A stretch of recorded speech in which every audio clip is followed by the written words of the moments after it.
Use thing surround him as an alien, कि ज़ाहिर बात है उसने तो काम करना ही है, अपने बीवी बच्चों का पेट पालना है, तो वो फैक्ट्री में मुसलसल काम करता है किसी भी तरह का, चाहे कपड़ा प्रोड्यूस होता है, जूते होते हैं, टोपी होती है या कुछ भी होता है, तो वो प्रोड्यूस किया जा रहा है। जब वो अपनी ही बनाई हुई चीज़ों को मार्केट में देखता है तो वो उसे सराउंड कर लेती हैं, ठीक है।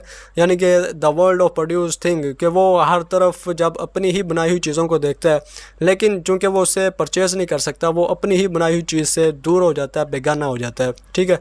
तो ये कार्ल मार्क्स इसको इस तरह से एक्सप्लेन करता है।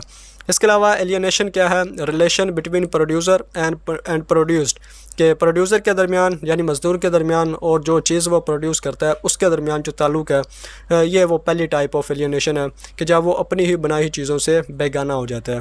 तो एलियनेशन की ये सबसे पहली टाइप है। इसके बाद दूसरी देखते हैं। इसके बाद दूसरे नंबर पर आता है alienation from one's own activity. ये बड़ी ख़तरनाक किस्म की एलियनेशन है। इसमें कार्ल मार्क्स